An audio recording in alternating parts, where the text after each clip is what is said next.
This week, a Cold War era pact, the Intermediate Range Nuclear Forces, or INF Treaty between the U.S. and Russia expired. Both countries accused each other of violating the agreement for years. It was supposed to ban land based missiles with ranges between 310 and 3,410 miles. Joining me now from Washington, D.C. for more on what this may mean is John Wolfstall, director of the Nuclear Crisis Group, a nonpartisan group dedicated to preventing the use of nuclear weapons. He was formerly senior director for arms control and nonproliferation at the National Security Council in the Obama administration.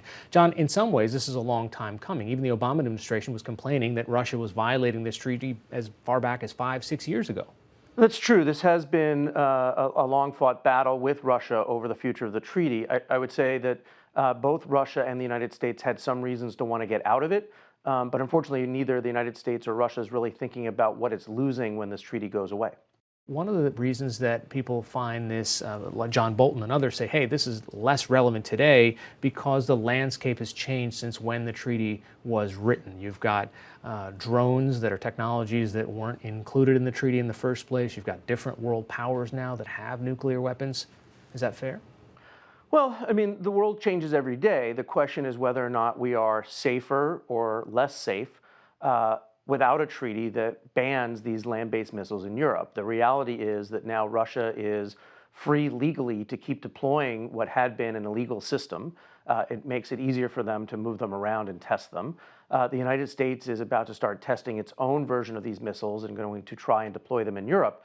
And leaders in Russia, in Europe, and in the United States are going to have less time to make decisions in a crisis or if there's a military incident with these short flying or short flight time, fast flying missiles in and around Europe. So if we, the United States, helps, say, for example, NATO countries arm themselves, now what? That raises the potential threat because everyone's on a hair trigger and everyone's got missiles right on the border? Well, actually, European countries were free to build and deploy these missiles on their own if they wanted to. They are not party to the INF Treaty. This was a bilateral agreement between the United States and the Soviet Union. Then some other parties joined when the Soviet Union fell apart. So if France or Poland or Germany wanted to build these missiles, they could have.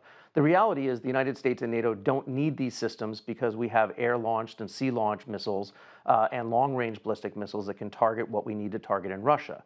The problem was that Russia no longer saw value in this treaty and cheated on it. The question is whether or not we did a good enough job trying to bring them back into compliance, or whether the United States under John Bolton, who doesn't really care about arms control, said, you know what, this is a great excuse to get out of this treaty and we can do some damage to the arms control regime, which we really don't care for anyway. And the United States says, listen, we also need to include China in this conversation. China wrote back yesterday saying, you know what, you guys are in a different league. It doesn't make any sense. I mean, does the United States want to, will the United States and Russia come down to China's level of weapons? Unlikely. And do they want to sit there and allow China to come up to our level of weapons? Probably not. Right. Well, China has had a very small nuclear arsenal for decades, and they show no signs of trying to race to catch up to the United States or Russia. Both the United States and Russia have about 4,000 nuclear weapons each.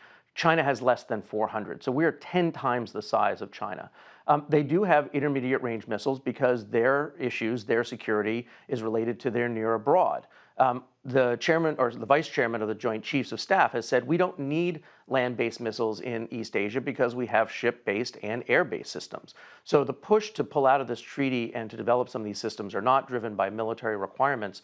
They're being driven more by ideology and a gee, they have them, so we need them too, that doesn't make a whole lot of military sense. Finally, what's the ripple effect of this treaty on the next big one that's coming up in a couple of years? Well, this is, I think, why most people are sort of saving their ammunition over the death of the INF Treaty. We're sad to see it go, but the real target for John Bolton and Donald Trump is the 2010 New START Arms Control Treaty. That limits both U.S. and Russian strategic nuclear weapons to no more than 1,550. John Bolton hated this treaty. Donald Trump doesn't like it because it was negotiated by Obama, basically the double kiss of death for this administration. The treaty can be extended for 5 years, but John Bolton recently said he sees no reason to extend it, and there's a good chance that Donald Trump will try to withdraw from the agreement unless Congress can restrict his freedom to do so. All right, John Wolfstall, director of the Nuclear Crisis Group, joining us from Washington. Thanks so much. Sure, thank you.